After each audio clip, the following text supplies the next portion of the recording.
আমার প্রিয় ছাত্রছাত্রীরা, প্রিয় অভিভাবক এবং চেনা অচেনা বন্ধুরা, আশা করি তোমরা ভালো আছো।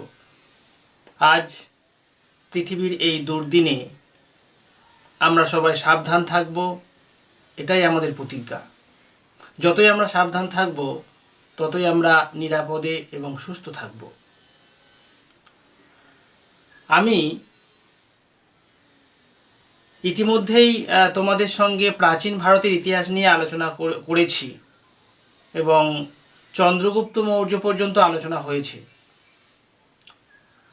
পরবর্তী ক্ষেত্রে সম্রাট অশোক এবং তার পরবর্তী যে প্রাচীন ইতিহাসের বিভিন্ন বিষয়বস্তু নিয়ে আলোচনা করব।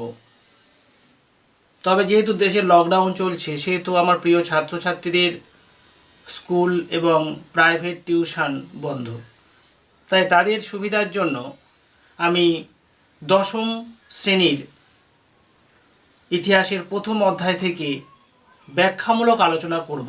কারণ তোমরা প্রত্যেকটা অধ্যায়ের সাজেশান পাও, শর্ট টাইপ কোশ্চেন পাও, গুরুত্বপূর্ণ কোশ্চেন পাও, কিন্তু ব্যাখ্যামূলক আলোচনা খুব কম হয়। তাই আমি সেই সিদ্ধান্ত নিয়েছি এবং পরে পরে আমি নবম শ্রেণী, অষ্টম এবং সপ্তম শ্রেণীরও ইতিহাস নিয়ে পর্যালোচনা করব। এরকম ব্যাখ্যামূলক এক একটা ভিডিও আপলোড করব। তো যারা নতুন তারা অবশ্যই আমার চ্যানেলটা সাবস্ক্রাইব করবে, আর যারা পুরানো তাদেরকে অনেক অনেক ধন্যবাদ আমাকে আমাকে সাপোর্ট করার জন্য, এবং তারাও সুস্থ যেন থাকে তার জন্য আমি কামনা করি ঈশ্বরের কাছে। প্রথম অধ্যায়ের দশম শ্রেণীর ইতিহাসের প্রথম অধ্যায়ের ইতিহাস একটু চমকপ্রদ।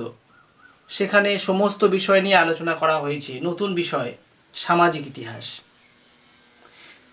সামাজিক ইতিহাস কি, তার আগে ইতিহাসকে আমাদের জানতে হবে। মানব সভ্যতার ক্রমবিকাশ ও ক্রমবিবর্তনের ধারার বিজ্ঞানসম্মত বিশ্লেষণ ও চর্চাকে ইতিহাস বলে। ইংরেজি হিস্ট্রি শব্দটি এসেছে গ্রিক শব্দ হিস্টোরিয়া, যার অর্থ অনুসন্ধান, আর লাতিন শব্দ হিস্টর, কথার অর্থ জ্ঞান। ইতিহাসের জনক হেরোডোটাস এভাবেই অতীতের অনুসন্ধান করে জ্ঞান অর্জনের প্রতি আমাদের দৃষ্টি আকর্ষণ করেছে। অর্থাৎ প্রাচীন বিষয় সম্বন্ধে জ্ঞান লাভ করাই হচ্ছে ইতিহাস। আর আমরা ইতিমধ্যেই যে ইতিহাস পড়েছি, সেই ইতিহাস প্রাচীন ভারতের, প্রাচীন পৃথিবীর, প্রাচীন ইউরোপের বা অন্যান্য মহাদেশের ইতিহাস আমরা পড়েছি। সেখানে রাজা রানীর ইতিহাস ছিল। একটা রাজা অন্য রাজাকে পরাজিত করে সাম্রাজ্য বিস্তার করছে। রক্তক্ষয়ী যুদ্ধ, সেই যুদ্ধে একের পর এক দুর্বল রাজাকে পরাজিত করে সবল রাজা সাম্রাজ্য বিস্তার করে।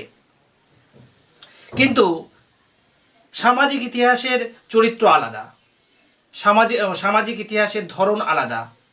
অর্থাৎ সেই ইতিহাসটা আমরা যা আগে পড়েছি, সেই ইতিহাসটা শুধুমাত্র সমাজের উচ্চ সম্প্রদায়ের মানুষের নিয়ে লেখা।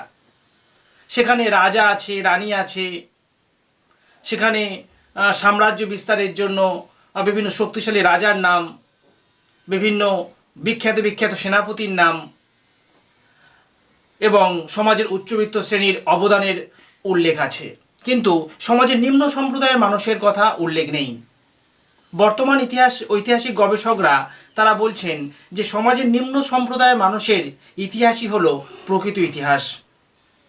আর সেই ইতিহাস পর্যালোচনা করতে গিয়ে, গবেষণা করতে গিয়ে তারা সামাজিক ইতিহাসকে তুলে এনেছে।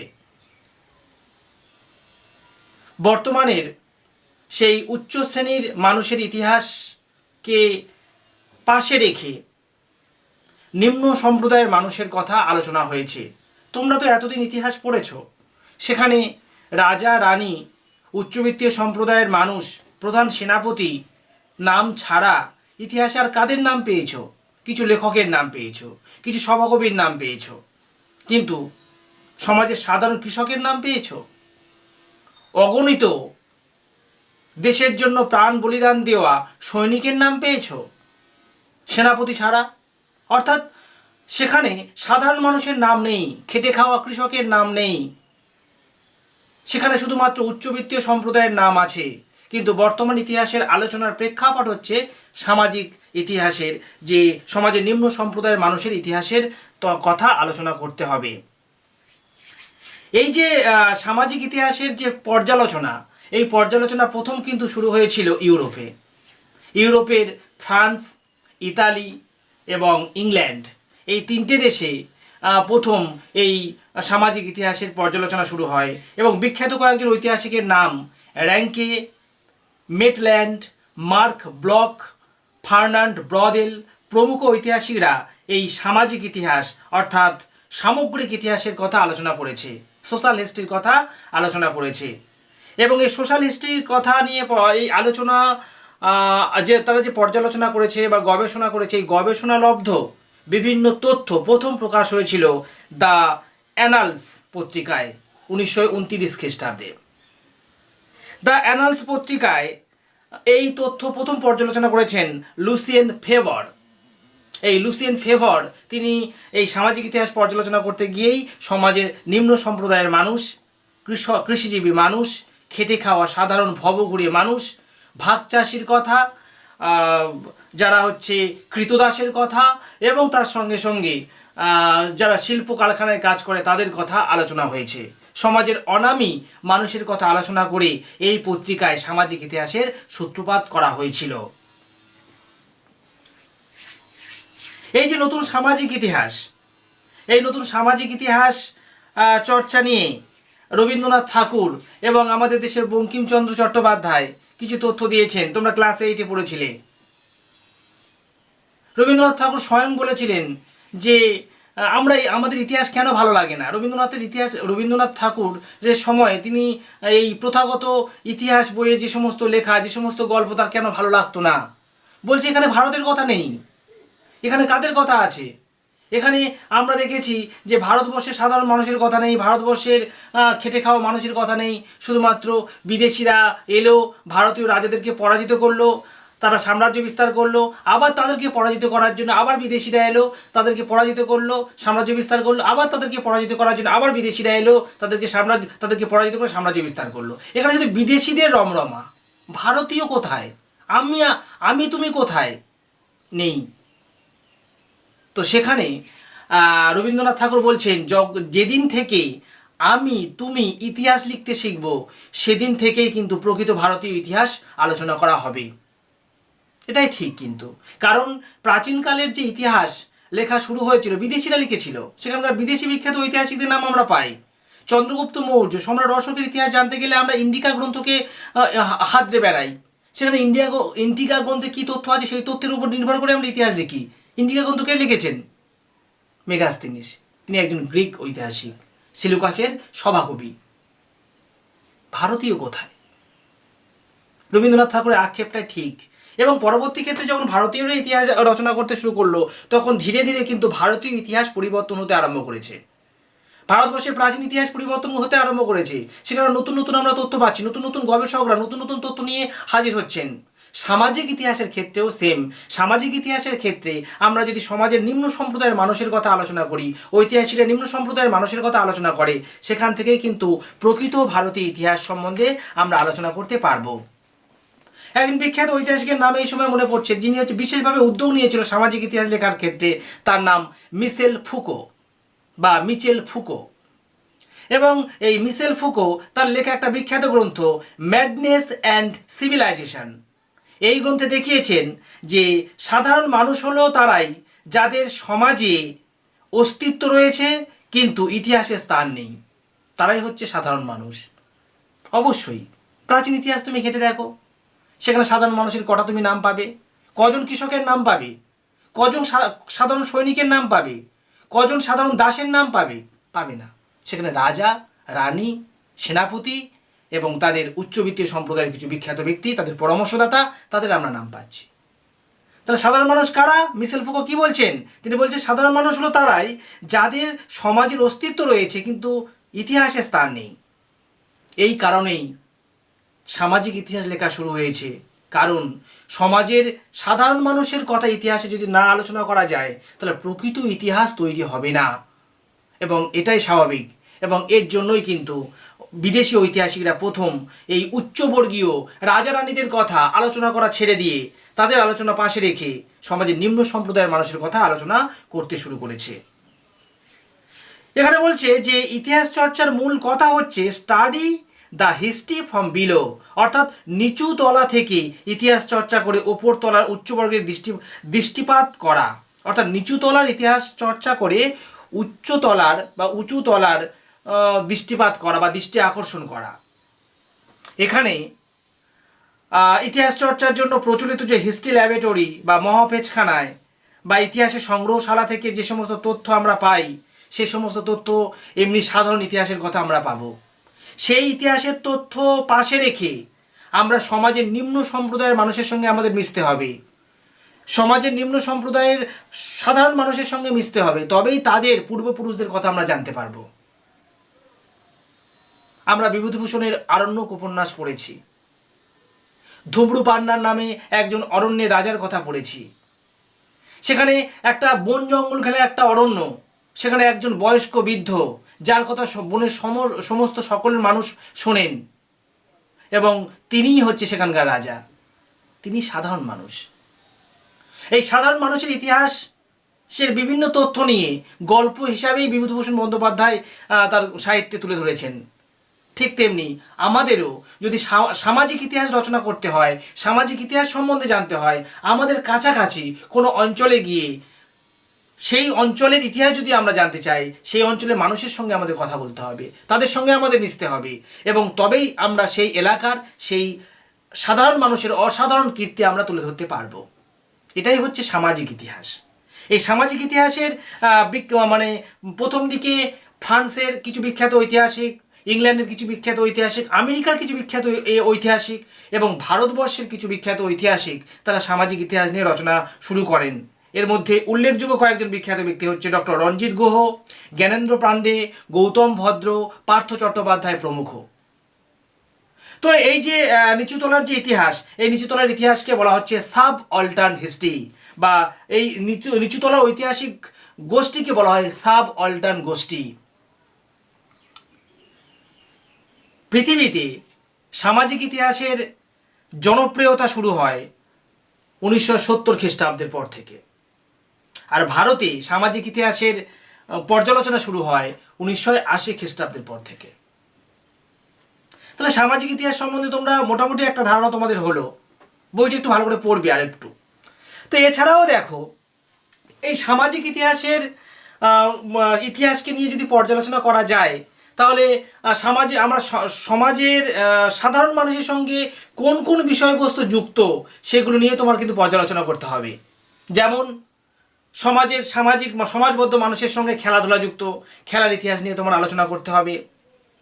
এছাড়াও সমাজবদ্ধ মানুষের সঙ্গে খাদ্যের ইতিহাস যুক্ত, খাদ্যদ্রব্যের ইতিহাস নিয়ে তোমার পর্যালোচনা করতে হবে। এছাড়াও গান, নাচ, নাটক, চলচ্চিত্র এটাও যুক্ত, এর ইতিহাস নিয়েও তোমাদের আলোচনা করতে হবে। এবং আরও অনেক পোশাকের ইতিহাস, যানবাহনের ইতিহাস, সামরিক ইতিহাস, বিজ্ঞানের ইতিহাস, স্থানীয় ইতিহাস, এই সমস্ত বিভিন্ন বিষয় নিয়ে কিন্তু পর্যালোচনা করতে হবে, তবেই কিন্তু সামাজিক ইতিহাস পরিপূর্ণতা পাবে। তাহলে আমি পরের বিষয়ে আলোচনা করছি এই সামাজিক ইতিহাসের একটাই অঙ্গ, খেলাধুলার ইতিহাস। দেখো, খেলাধুলা সাধারণ মানুষের দৈনন্দিন ক্রিয়াকর্মের মধ্যেই পড়ে। আমরা ছোটবেলায় যখন কোনো কাজ নেই, শুধুমাত্র খাওয়া আর খেলাধুলা, যখন ছোটবেলায় ছিলাম সেই সময় শুধুমাত্র খাওয়া এবং খেলাধুলা। যখন স্কুলে ভর্তি হলাম সেই সময় থেকে কিন্তু স্কুলে পড়াশোনার সঙ্গে সঙ্গে খেলাধুলাটাকে কিন্তু একটা পড়াশোনার অঙ্গ হিসাবে দেখা হয়েছে। যদি আমরা আরও অনেক দিন চলে যাই, আমাদের পূর্বপুরুষদের কথা চলে যায়, যখন আমাদের পূর্বপুরুষরা হনুমান, বানর ছিল বা বন মানুষ ছিল, তারাও কিন্তু সেই খেলাধুলাই করত, খেলাধুলার মাধ্যমে শিকার করত। এবং সেখানে আমরা দেখেছি তীরন্দাজি, বর্ষা ছোঁড়া, একটা বাঘ বা একটা বনের জন্তুকে হত্যা করতে গেলে বর্ষা ছুঁড়তেই হয়। সেই বর্ষা ছোঁড়া, তীর ধনুক, কিংবা সেই বড় ঢিল বা পাথর ছোঁড়া, এই বড় ঢিল বা পাথর আজকে লৌহ বল নিক্ষেপ। তো বিভিন্ন খেলাধুলার ইতিহাস যদি পর্যালোচনা করি, প্রাচীন কালের সেই সমাজের মানুষের দৈনন্দিন ক্রিয়াকর্মের কথা আলোচনা করতে হয়, সেই জন্য করলাম। মহাভারতের যুগে যদি চলে যাও, মহাভারত বা মহাকাব্যের যুগে যদি চলে যাও, তাহলে দেখবো যে কয়েকটা খেলাধুলা শুধুমাত্র উচ্চবিত্ত মানুষরা করতেন। দাবা এবং পাশা শুধুমাত্র উচ্চবিত্তীয় সম্প্রদায়, রাজার মানে পারিবারিক, রাজার সঙ্গে পারিবারিক সম্বন্ধ আছে এই রকম ব্যক্তিরা বা উচ্চবর্গের মানুষরা শুধুমাত্র পাশা এবং দাবা খেলতে পারত। সেই পাশা এবং দাবা সাধারণ মানুষরা খেলতে পারতো না, কারণ সাধারণ মানুষরা খেললে তাদেরকে জেল হতো বা তাদেরকে হত্যা করা হতো, কারণ তারা ওই খেলার যোগ্য নয়। ঠিক একই রকমভাবে মহাভারতের যুগে আমরা দেখেছি যে মহাবলী ভীম তিনি মল্লযুদ্ধে মানে পটু ছিলেন। এছাড়া জরাসন্ধ খলনায়ক, তিনিও কিন্তু মল্লযুদ্ধে পটু ছিলেন। এমনকি কৃষ্ণের দাদা বলরাম তিনিও মল্লযুদ্ধে পটু ছিলেন। অর্থাৎ সেই মল্লযুদ্ধ মানে আজকের কুস্তি, সেটাই কিন্তু খেলাধুলার অঙ্গ ছিল সেই প্রাচীনকালে। তবে সবচেয়ে প্রাচীন খেলা হচ্ছে মালাকালা। কি বললাম? ভারতবর্ষের সবচেয়ে প্রাচীন খেলা হচ্ছে মানাকালা। এবং এই প্রাচীন খেলাটা আজকের কিন্তু প্রায় উঠে গিয়েছে। তবে সেই প্রাচীন খেলা থেকে আধুনিক কালে আমরা যে সমস্ত সামাজিক মানুষরা যে সমস্ত খেলাধুলার সঙ্গে যুক্ত, সেগুলো নিয়ে একটু পর্যালোচনা করা প্রয়োজন। এবং দেখা যায় মানে সেই যদি ঋগ বৈদিক যুগে ধরি, তাহলে দেখব যে ঋগ বৈদিক যুগের মানে হরপ্পা সভ্যতায় একটা শহরের মাঝখানে একটা বড় স্নানাগার পাওয়া গিয়েছে। সেই স্নানাগারের মানে ওপর থেকে নিচ পর্যন্ত নামার জন্য সিঁড়িপোট আছে, জল ভর্তি। সেই জল আবার সপ্তাহে সপ্তাহে পরিবর্তন করার জন্য নিকাশি ব্যবস্থা আছে, পোশাক পরিবর্তন করার জন্য ঘর আছে। তাহলে কি আমরা বলবো যে সেই সময়ে শহরের মানুষরা স্নান করত আর ওই চারিদিকে সিঁড়িপোট কেন, ওটা স্টেডিয়ামের মতো কেন বসে বসে দেখতো? না, কারণ হচ্ছে সেই সময়ে ওখানে সন্তরণ বিদ্যা অর্থাৎ সাঁতার প্রতিযোগিতা হতো এবং ওটা গ্যালারি, বসে সবাই দেখতো। আর পোশাক পরিবর্তন করার জন্য ওই ঘর ছিল। অর্থাৎ ঋগ বৈদিক যুগে কিন্তু সাঁতার প্রতিযোগিতা হতো, মানে তারাও কিন্তু খেলাধুলার সঙ্গে যুক্ত ছিল। ঠিক একই রকমভাবে যদি তোমরা ধরো পরের দিকে আমরা ওই বৈদিক সভ্যতায় সামবেদে আমরা বিভিন্ন খেলাধুলা নিয়ে কিন্তু পর্যালোচনা করা আছে। তো যাই হোক, এইরকম বিভিন্ন বেদ সাহিত্য বা বিভিন্ন পুরাণ সাহিত্য, যেমন প্রবন্ধতে বিভিন্ন খেলাধুলার কথা উল্লেখ আছে। তো বিভিন্ন সাহিত্য থেকে আমরা কিন্তু খেলাধুলার কথা পেয়েছি। প্রাচীনকালের কয়েকটা খেলার মধ্যে উল্লেখযোগ্য হচ্ছে মল্লযুদ্ধ। আমি প্রথম বলেছি যে মহাকাব্যের যুগে মল্লযুদ্ধ খেলা হতো, তারপরে কিন্তু পরবর্তী বিখ্যাত ব্যক্তিরা মল্লযুদ্ধে অংশগ্রহণ করেছিল।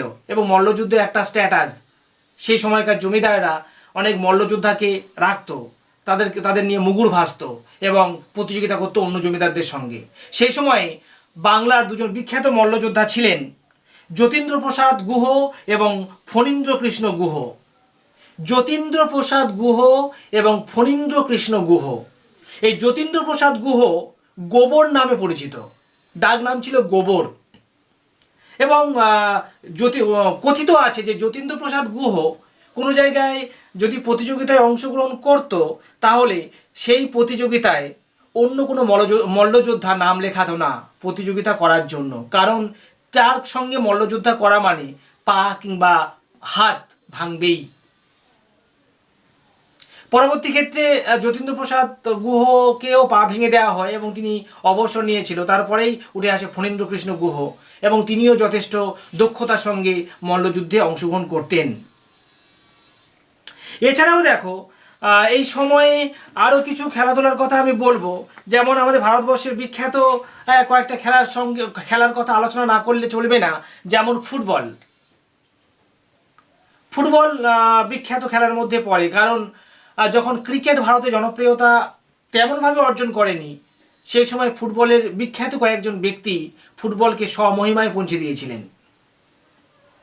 এই সময়ে ফুটবল খেলায় ভারতীয়রা ইংরেজদের কাছ থেকে শিখেছিলেন এবং ফুটবল খেলার রীতিটা কিন্তু ইংরেজরা ভারতবর্ষে এনেছিলেন এবং ইংল্যান্ডের মানুষরা প্রথম এই ফুটবল খেলেছেন পৃথিবীতে। তারপরে তারা উপনিবেশিক সূত্রে ভারতবর্ষ এবং অন্যান্য উপনিবেশে নিয়ে চলে গিয়েছিলেন। ভারতবর্ষের বিখ্যাত কয়েকজন ফুটবল খেলোয়াড় এবারে করে মারা গেল কয়েকদিন আগে। চুনী গোস্বামী, শৈলেন মান্না, এছাড়াও আছেন আরও কিছু বিখ্যাত, সুব্রত পাল, বাইচুং ভুটিয়া, বর্তমানে সুনীল ছেত্রী, এছাড়াও আরও বিখ্যাত প্লেয়ার আছেন। যদি বিদেশে চলে যায়, বিদেশে প্লেয়ারদের আমরা বেশি নাম জানি, খেলোয়াড়দের আমরা বেশি নাম জানি, কারণ বিদেশি ফুটবল আমাদের কাছে বেশি আকর্ষণীয়। তো সেখানে আমরা দেখেছি ক্রিস্টিয়ানো রোনাল্ডো, মেসি, এছাড়াও আরও বিখ্যাত প্লেয়াররা কিন্তু আছেন। তোমাদের 2-3টে নাম মনে রাখলে হবে। এই ফুটবল খেলা ভারতবর্ষে কলকাতায় প্রথম শুরু হয়েছিল এবং ভারতবর্ষের প্রাচীনতম একটা ফুটবল ক্লাব হচ্ছে মোহনবাগান, ইস্ট বেঙ্গল, এবং পরবর্তী ক্ষেত্রে আসে মোহামেডান। তবে এই সময়ে একটা মানে তথ্য তোমাদের দেওয়া প্রয়োজন যে 1911 খ্রিস্টাব্দে আইএফএ শিল্ড প্রথম জয়লাভ করেছিল কিন্তু মোহনবাগান, একটা ইংরেজ ক্লাবকে পরাজিত করে। কারণ সেই সময় আইএফএ শিল্ড ভারতবর্ষে অনুষ্ঠিত হতো এবং সেখানে বিদেশি মানে ইংল্যান্ড থেকে বিভিন্ন ক্লাব ভারতবর্ষে আসতেন। তো তাদেরকে পরাজিত করে প্রথম আইএফএ শিল্ড জয় করেছিলেন 1911 খ্রিস্টাব্দে মোহনবাগান, এবং সেই সময় শিবনাথ ভাদুড়ী মোহনবাগান ক্লাবের ক্যাপ্টেন ছিলেন। তো এই সময়ে চলছিল বঙ্গভঙ্গ আন্দোলন, বঙ্গভঙ্গ বিরোধী আন্দোলন। এই বঙ্গভঙ্গ বিরোধী আন্দোলন কালেই কিন্তু মোহনবাগান ইংরেজ ক্লাবকে পরাজিত করেন এবং সেই সময় ভারতীয়দের মধ্যে মানে বাঙালি এবং ভারতীয়দের মধ্যে একটা জাতীয়তাবাদের উদ্বুদ্ধ হয়েছিল যে আমরা যদি খেলাধুলায় ইংরেজদেরকে পরাজিত করতে পারি তাহলে আন্দোলনে কেন পরাজিত করতে পারবো না, তাদেরকে দেশ থেকে বিতাড়িত করতে পারবো না। সেই জাতীয়তাবাদের উদ্ভব হয়েছিল কিন্তু খেলাধুলার মাধ্যমে। যদি ক্রিকেট খেলাকে ধরা হয়, সেখানে আমরা দেখব ক্রিকেট খেলায় প্রথম ক্রিকেট খেলা শুরু হয়েছিল কিন্তু 22 গজের খেলা শুরু হয়েছিল ইংল্যান্ডে, এবং ইংল্যান্ড থেকে কিন্তু ভারতবর্ষ এবং পৃথিবীর অন্যান্য জায়গায় ছড়িয়ে পড়ে। 1909 খ্রিস্টাব্দে ডার্টফোর্ড সার মানে ইংল্যান্ডের একটা শহর, ডার্টফোর্ড সার তে প্রথম ক্রিকেট খেলা শুরু হয়। 1965 খ্রিস্টাব্দে ইন্টারন্যাশনাল ক্রিকেট কনফারেন্স আইসিসি প্রতিষ্ঠা হয়।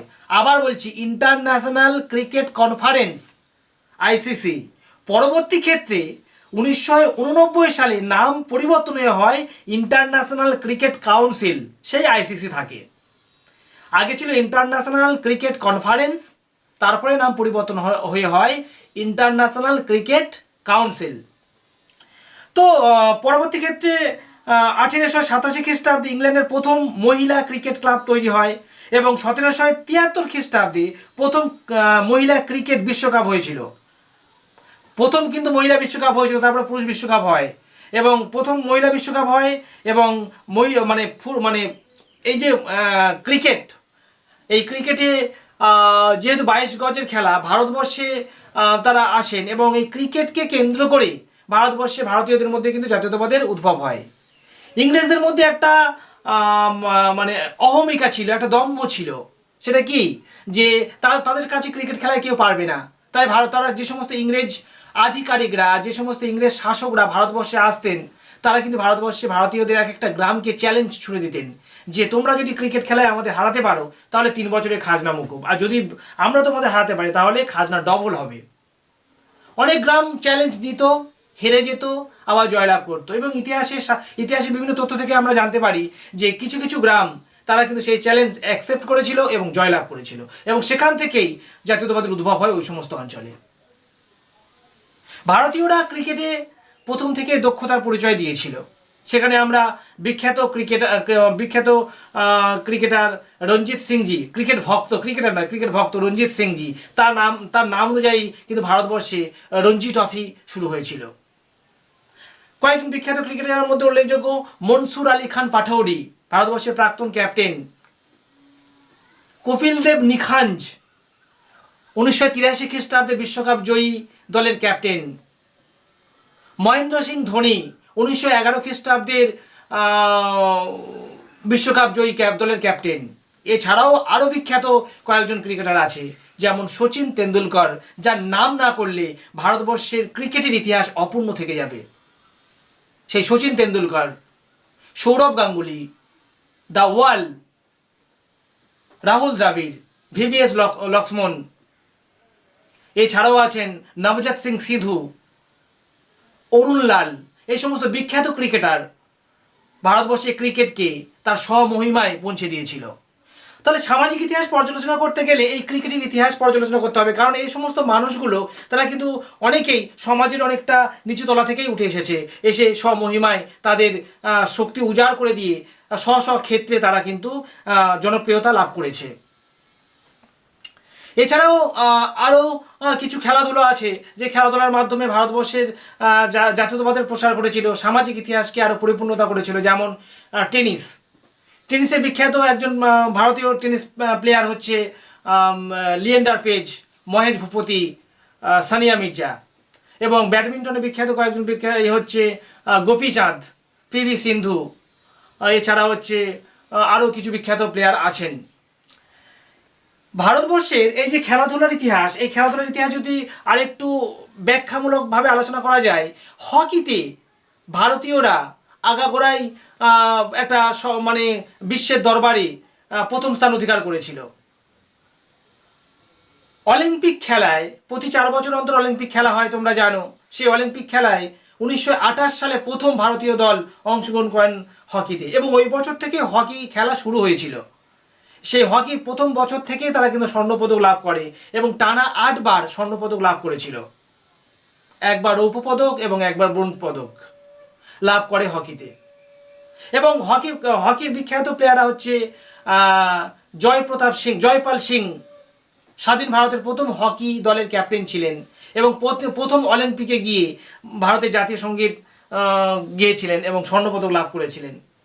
এবং পরাধীন ভারতবর্ষের একজন বিখ্যাত ক্যাপ্টেন ছিলেন ধ্যানচাঁদ, যাকে হকি জাদুঘর বলা হয়, যিনি 1936 খ্রিস্টাব্দে জার্মান অলিম্পিকে হিটলারের কাছ থেকে স্বর্ণপদক লাভ করেছিলেন হকি খেলায় চ্যাম্পিয়ন হয়ে। এবং স্বয়ং হিটলার ধ্যানচাঁদকে জার্মানের নাগরিকত্ব নেওয়ার কথা বলেছিলেন। তো এটা একটা মানে অকল্পনীয় ব্যাপার যে হিটলার বিশ্বত্রাস, তিনি হচ্ছে ধ্যানচাঁদের খেলায় মুগ্ধ। তো এই খেলাধুলার ইতিহাস যদি একটু পর্যালোচনা করা যায় তাহলে আমরা এই সমস্ত তথ্য পাই। আমি এই সমস্ত তথ্য কোথা থেকে পেলাম, তার জন্য বিখ্যাত কয়েকটা বই আছে, সেই বইগুলো কিন্তু তোমরা একটু ফলো করতে পারো যদি সম্ভব হয়, না হলে তোমাদের পাঠ্য বইটা পড়তে পারো। সেখানে আমরা দেখেছি যে কয়েকটা বিখ্যাত বই আছে, যেমন বুড়িয়া মজুমদারের 22 Years of Freedom, the forgotten history of cricket, corner of foreign field, Picador book of cricket. Ramachandra গুহর একজন বিখ্যাত ক্রিকেট বিশেষজ্ঞ ছিলেন। কৌশিক বন্দ্যোপাধ্যায়ের ফুটবল সংক্রান্ত একটা বই আছে, খেলা যখন ইতিহাস। সৌভিক নাহারের historiography of cricket and nationalism in colonial India. এই সমস্ত বিখ্যাত গ্রন্থগুলো ভারতবর্ষের ক্রিকেটের ইতিহাসকে বা ক্রিকেট নয় খেলাধুলার ইতিহাসকে আরও গুরুত্বপূর্ণ তথ্য এনে দিয়েছেন। কয়েকটা তথ্য সংযোগ করি। নগেন্দ্র প্রসাদ সর্বাধিকারী, আবার নামটা বলছি, নগেন্দ্র প্রসাদ সর্বাধিকারী, যিনি প্রথম বাঙালি হিসাবে ফুটবলে পা ছোঁয়ান, মানে প্রথম ফুটবল খেলেন। আবার বলছি, নগেন্দ্র প্রসাদ সর্বাধিকারী প্রথম বাঙালি হিসাবে ওভারহেড বল করেন, মানে হাত ঘুরিয়ে যে ক্রিকেটের বল, সেই বলও কিন্তু এই নগেন্দ্র প্রসাদ সর্বাধিকারী করেছিলেন। মানে প্রথম ফুটবলে পা ছোঁয়ান নগেন্দ্র প্রসাদ সর্বাধিকারী, আর প্রথম ওভারহেড বল করেন কিন্তু নগেন্দ্র প্রসাদ সর্বাধিকারী। ক্রিকেট ইতিহাস বাদ ক্রিকেটের ইতিহাস ছেড়ে এবার চলে আসে খাদ্যের ইতিহাসে। বাঙালিরা খেতে ভালোবাসে, তো সেই ক্ষেত্রে বাঙালিদের প্রধান খাদ্য কিন্তু ডাল ভাত ও মাছ।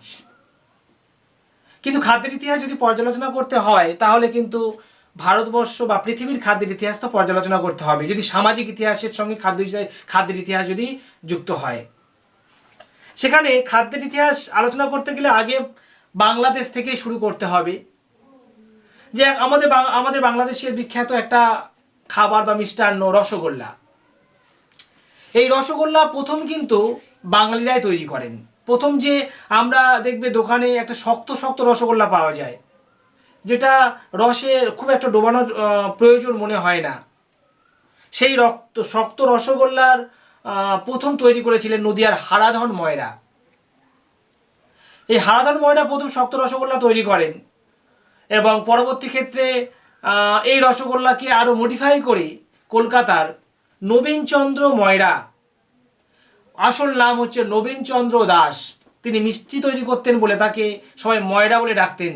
এই নবীনচন্দ্র দাস প্রথম স্পঞ্জ রসগোল্লা তৈরি করেন। এখন দোকানে যে রসগোল্লা পাওয়া যায় স্পঞ্জ রসগোল্লা, এটাই কিন্তু প্রথম তৈরি করেছিলেন কলকাতার নবীনচন্দ্র দাস বা নবীনচন্দ্র ময়রা। এই যে রসগোল্লার ইতিহাস, এই রসগোল্লার ইতিহাস আমরা পেয়েছি রসগোল্লা বাংলার জগৎ মাতানো আবিষ্কার এই গ্রন্থ থেকে। হরিপদ ভৌমিকের লেখা রসগোল্লা বাংলার জগৎ মাতানো আবিষ্কার, এই গ্রন্থ থেকে কিন্তু আমরা এই রসগোল্লার ইতিহাস সম্বন্ধে পাই। এবার চলে আসি বাঙালির আরও খাদ্যর সঙ্গে সঙ্গে পৃথিবীর খাদ্যের ইতিহাস নিয়ে একটু আলোচনা করব। তা দেখেছি যে খাদ্যের যে ইতিহাস, সেই ইতিহাস যদি একটু আলোচনা করি তাহলে দেখব যে আমরা পিঠে পুলি খেতে ভালোবাসি। এমনকি দক্ষিণ ভারতেও পিঠে পুলি হয়। দক্ষিণ ভারতে প্রধান যে খাদ্য ধোসা ইডলি, ওটা আমরা জানি দক্ষিণ ভারতের খাদ্য, কিন্তু না, ওই খাদ্যটা দক্ষিণ ভারতের বর্তমানে হলেও ওটা আসল কিন্তু ইন্দোনেশিয়ার। সেই সময় অর্থাৎ প্রাচীনকালে ইন্দোনেশিয়ার ব্যবসায়ীরা যখন ভারত মহাসাগরে ব্যবসা করতে আসতেন, তখন দক্ষিণ ভারতে এসে তারা ঘাঁটি কাটতেন এবং তারা প্রায় 6 মাস বা 1 বছর থেকে ওখানে ব্যবসা বাণিজ্য করতেন এবং সঙ্গে আনতেন পাচককে, এবং ওরাই খেতে ভালোবাসতেন ইডলি ধোসা। তো ইডলি ধোসা ওদের কাছ থেকেই কিন্তু দক্ষিণ ভারতের মানুষরা ওই খাবার রপ্ত করেছে, খাবার তৈরি করা রপ্ত করেছে। সেই ক্ষেত্রে সেই থেকেই কিন্তু দক্ষিণ ভারতের প্রধান খাদ্য হচ্ছে ওই ইডলি ধোসা। আর একটা খাদ্য আছে যেটা হচ্ছে আমাদের কাছে বাঙালিদের কাছে এখন সবই পপুলার, মানে সব খাদ্যই পপুলার, নতুন নতুন খাদ্য টেস্ট করতে বাঙালিরা পছন্দ করেন, যেমন বিরিয়ানি। এই বিরিয়ানিটা প্রথম কে তৈরি করেছিলেন ভারতবর্ষে? বিখ্যাত একজন নারী, মুঘল সাম্রাজ্ঞী মমতাজ বেগম, শাহজাহানের পত্নী মমতাজ বেগম প্রথম ওই বিরিয়ানি তৈরি করেছিলেন। এর ইতিহাসও আছে যে যখন শাহজাহান বিভিন্ন রাজাদের সঙ্গে যুদ্ধ করতে ব্যস্ত এবং যুদ্ধের সময় ঠিক খাওয়ার টাইম পাচ্ছিলেন না সৈনিকরা, এবং মমতাজ বেগম যখন সেনা ব্যারাকগুলোতে ঘুরতে গিয়েছিলেন, সৈনিকদের দেখতে গিয়েছিলেন, দেখলেন যে তার সৈনিকরা অনেক শীর্ণকায়, রোগা মানে আছেন, ঠিকঠাক খাওয়া হচ্ছে না বা প্রোটিনযুক্ত খাবার পাচ্ছে না। তখন তিনি ওই সেনা ব্যারাকের যে পাচক ছিলেন তাকে আলু নয়, দেরাদুন চাল এবং তার সঙ্গে গোস্ত অর্থাৎ গরুর মাংস এবং তার সঙ্গে অন্যান্য মশলা মিশিয়ে একটা খাদ্য তৈরি করতে বলেছিলেন। এটাই হচ্ছে বিরিয়ানি। এবং পরবর্তী ক্ষেত্রে মমতাজ বেগম ওই খাবার মুঘল দরবারেও তিনি তৈরি করে খাওয়াতেন সকলকে, এবং সেখান থেকেই কিন্তু এই বিরিয়ানির রীতি চলে এসছে। এই বিরিয়ানি যখন হায়দ্রাবাদে যায়, হায়দ্রাবাদি বিরিয়ানি নামে পরিচিত হয়। তবে এই বিরিয়ানি যখন কলকাতায় পাচকরা রান্না করেন, তখন কলকাতার মানুষরা আলু খেতে পছন্দ করেন, তাই বিরিয়ানিতে আলু সংযোগ ঘটানো হলো, এবং সেখানে কিন্তু ওই বিরিয়ানির সঙ্গে আলু এবং তার সঙ্গে যেমন রেসিপি, সেই রেসিপি দিয়ে কলকাতার বিরিয়ানি বিখ্যাত হলো। তাহলে ডিমটা কারা দিল? ডিমটা বাংলাদেশিরা, মানে তৎকালীন ভারতবর্ষের ওই চট্টগ্রাম এবং ঢাকার কিছু পাচক তারা বিরিয়ানির সঙ্গে ডিমের সংযোগ ঘটালো। তো এরকমভাবে বিরিয়ানি ভারতবর্ষে এসেছে, কারণ আদতেই বিরিয়ানি হচ্ছে মধ্য এশিয়ার অর্থাৎ আরবের খাবার। তো যাই হোক, তো বাঙালিরা পিঠে পুলি খেতে পছন্দ করেন। আমরা বাংলাদেশে যে সমস্ত পিঠে পুলি তৈরি করি, এগুলো কিন্তু বা যে সমস্ত পুজোর অর্ঘ্য হিসাবে যে সমস্ত সন্দেশ তৈরি করি, এগুলো কিন্তু আমাদের তৈরি নয়। প্রথম দিকে বাঙালিরা ঠাকুর ঘরে পুজো দেওয়ার জন্য যে মিষ্টি তৈরি করতেন, সেটা কি দিয়ে তৈরি করতেন? নারকোল মিষ্টি পাক দিয়ে নাড়ু করতেন।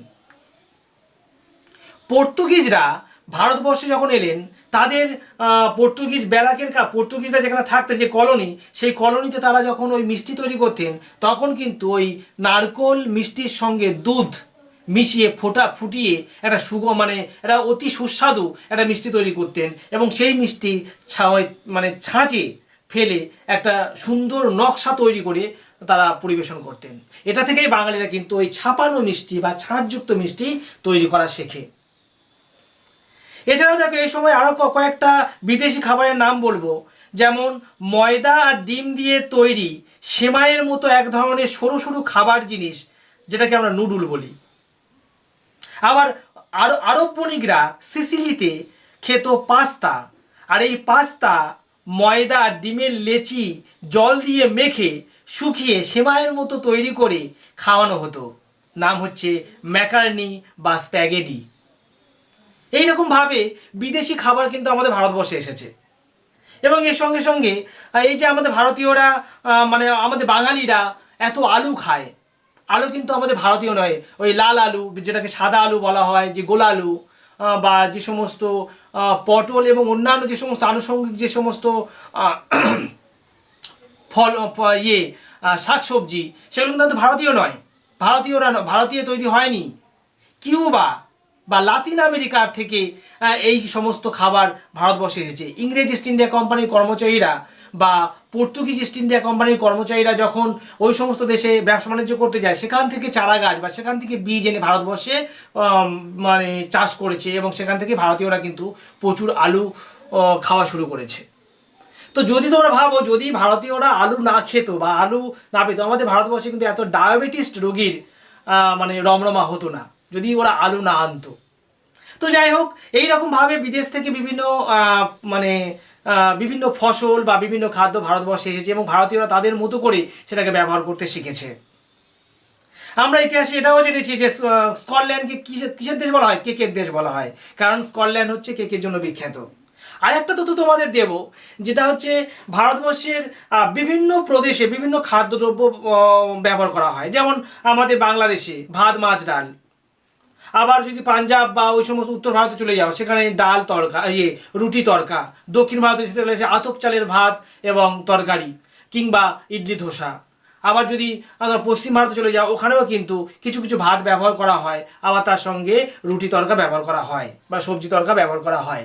এরকমভাবে ওই অঞ্চলের খাদ্য, প্রকৃতি এবং পরিবেশ ভেদে বিভিন্ন প্রদেশের খাদ্য বিভিন্ন রকমের হয়েছে।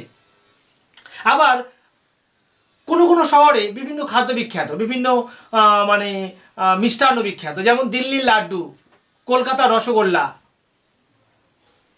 বীরভূমের বর্ধমানের মিহিদানা, ঢাকার ঢাকাই। এই সমস্ত বিভিন্ন শহরে বিভিন্ন খাদ্য বিখ্যাত হয়েছে। অর্থাৎ খাদ্যের ইতিহাস সম্বন্ধে জানতে গেলে কিন্তু এই সমস্ত তথ্য আমাদের জানতে হবে। আমরা যে সমস্ত বই থেকে এই সমস্ত তথ্য পাওয়া যায়, সেই সমস্ত লেখকদের বই আমাদের একটু মনে রাখতে হবে। যেমন কেটি আচায়, একজন বিখ্যাত লেখক, তার লেখা Indian food a historical companion. Geoffrey Pilcher লেখা Oxford handbook of food history. এই সমস্ত গ্রন্থ কিন্তু খাদ্যের ইতিহাস সম্বন্ধে বিভিন্ন তথ্য আমরা পাই।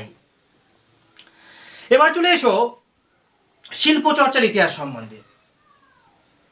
শিল্প চর্চার ইতিহাস সম্বন্ধে যদি একটু পর্যালোচনা করা যায়, শিল্প চর্চার মধ্যে কি কি পড়ছে আমাদের জানতে হবে।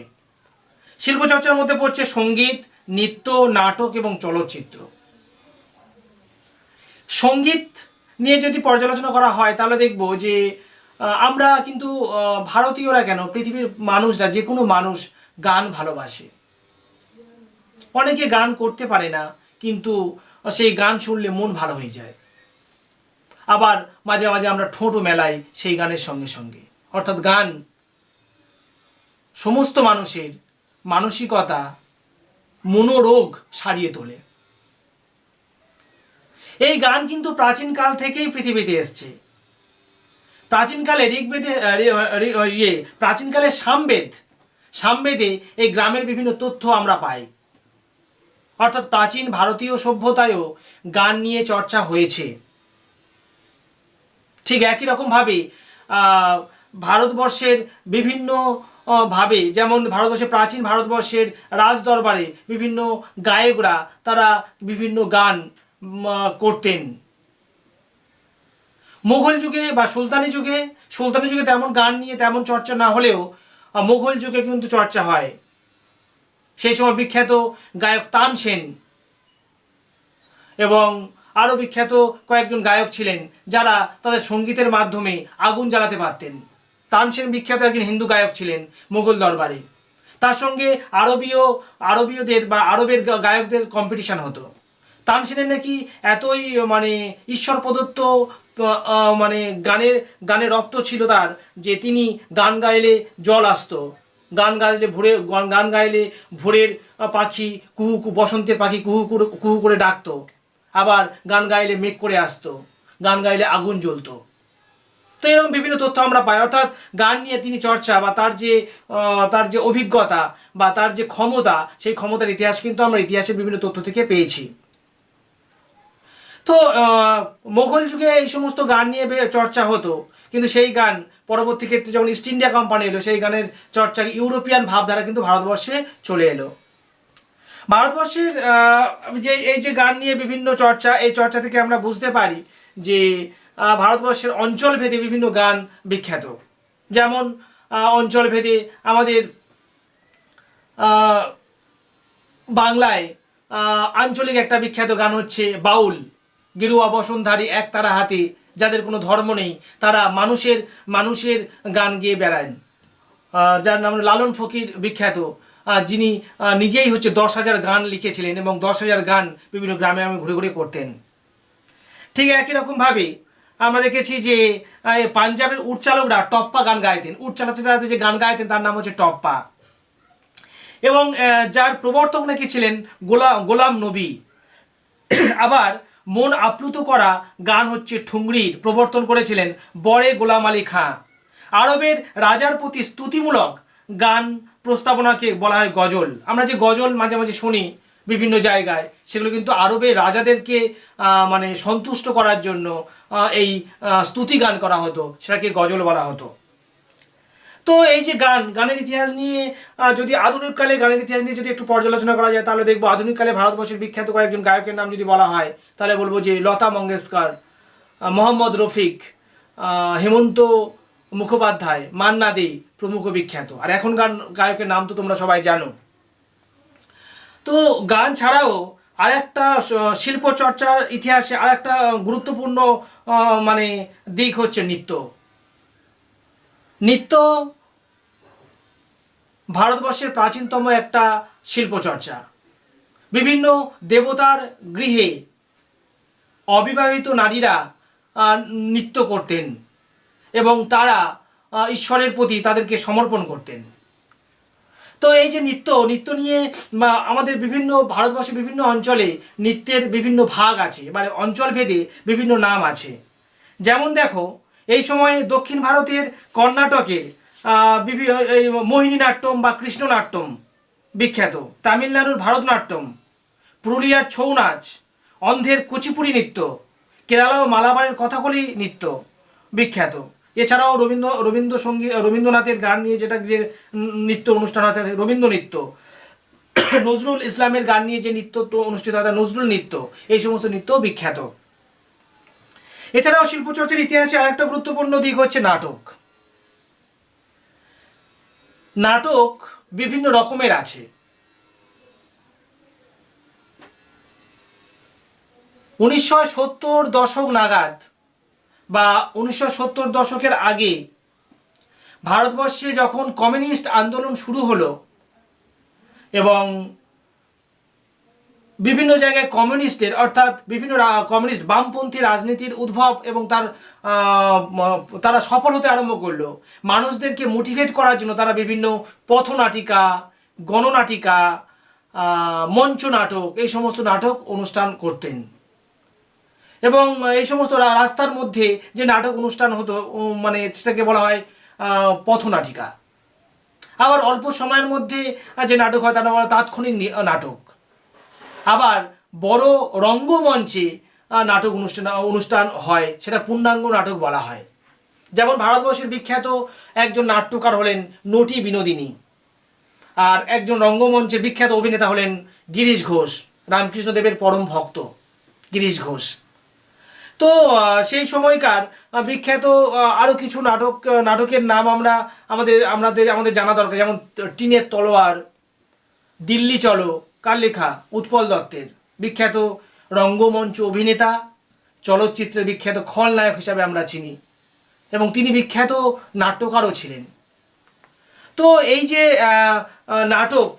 এই নাটক থেকেই ধীরে ধীরে কিন্তু চলচ্চিত্রের উদ্ভব হয়। পৃথিবীতে প্রথম চলচ্চিত্রের উদ্ভব হয়েছে ফ্রান্সে।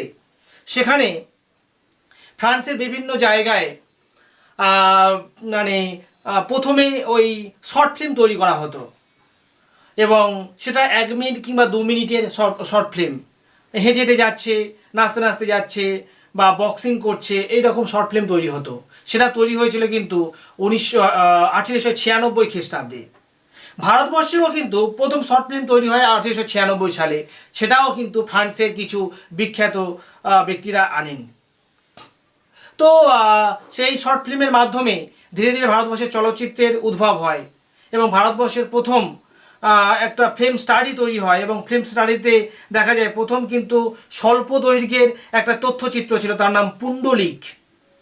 এছাড়াও স্বল্প দৈর্ঘ্যের প্রথম সিনেমা বলা হয় বিল্বমঙ্গল। এবং ভারতের প্রথম নির্বাক চলচ্চিত্র 1913 খ্রিস্টাব্দে তৈরি হয়, যা তৈরিকর্তা হচ্ছে গোবিন্দ ফালকে, অর্থাৎ দাদা সাহেব ফালকে, এবং তিনি তৈরি করেছিলেন রাজা হরিশ্চন্দ্র। এটা নির্বাক চলচ্চিত্র। এবং প্রথম সবাক চলচ্চিত্র কিন্তু বাংলা সবাক চলচ্চিত্র হচ্ছে জামাই ষষ্ঠী, আর প্রথম সবাক হিন্দি চলচ্চিত্র হচ্ছে আলম আরা। তো এই চলচ্চিত্রের ইতিহাসে থেকে কিন্তু আমরা এই সমস্ত তথ্য আমরা পাই, এবং এই চলচ্চিত্রের ইতিহাস থেকেই, চলচ্চিত্র থেকেই কিন্তু মানুষের মননে কিছু জায়গা করে নিয়েছিল বিভিন্ন অভিনেতারা। যেমন প্রায় একদম প্রথম দিকের কয়েকটা অভিনেতার নাম হচ্ছে উত্তম কুমার, বিখ্যাত, এবং এছাড়াও অনেক অভিনেতা আছে, তোমরা একটু জেনে নেবে। এই যে বিভিন্ন শিল্প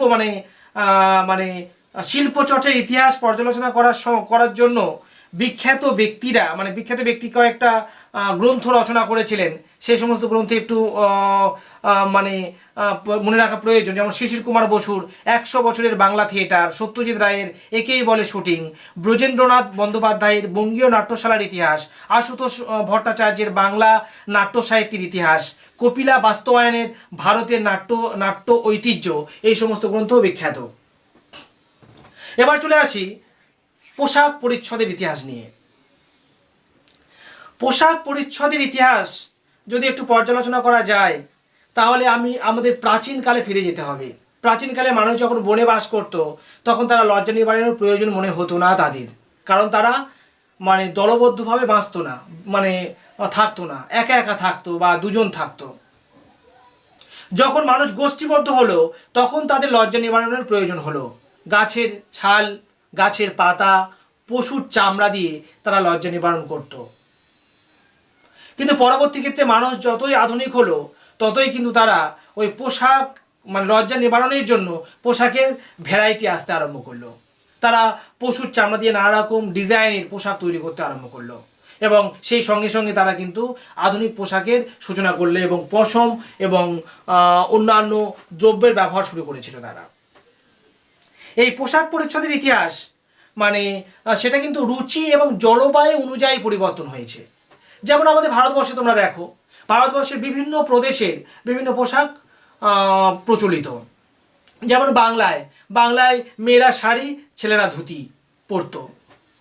দক্ষিণ ভারতে ছেলেরা কাটা লুঙ্গি, মেয়েরা শাড়ি পরত।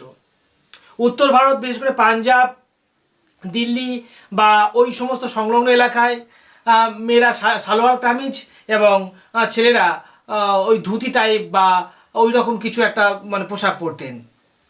এইরকমভাবে অঞ্চল ভেদে পোশাকের কিছু পরিবর্তন আছে। তবে যত দিন গিয়েছে ততই কিন্তু পোশাকের ভ্যারাইটি এসছে। আজ থেকে 100 বছর আগে, ধরো 1920 নাগাদ, ভারতবর্ষে প্রধান পোশাক ছিল কিন্তু ধুতি, ছেলেদের ধুতি, মেয়েদের শাড়ি। কিন্তু পরবর্তী ক্ষেত্রে যতই দিন গিয়েছে, আমাদের ভারতীয়রা ইউরোপিয়ানদের অনুকরণ করেছি আমরা। এবং বর্তমানে ছেলেরা ফিরিঙ্গি পোশাক পরেন। ফিরিঙ্গি পোশাক মানে প্যান্ট শার্ট পরেন, কোট পরেন, টাই পরেন, হেড পরেন, বুট পরেন, ফিরিঙ্গি পোশাক পরেন। এই ফিরিঙ্গি পোশাক কিন্তু প্রথম পরেছিল মধুসূদন দত্ত। মাইকেল মধুসূদন দত্ত প্রথম ফিরিঙ্গি পোশাক পরা প্রচলন করেছিলেন, কারণ তিনি নিজেকে ইংরেজ মনে করতেন এবং তিনি ইংরেজি কবিতাও লিখতেন, তোমরা জানো, এবং বিখ্যাত হওয়ার জন্য ইংল্যান্ডে গিয়েছিলেন, যদিও তিনি সফল হননি। তিনি প্রথম কিন্তু ফিরিঙ্গি পোশাক পরেছিলেন।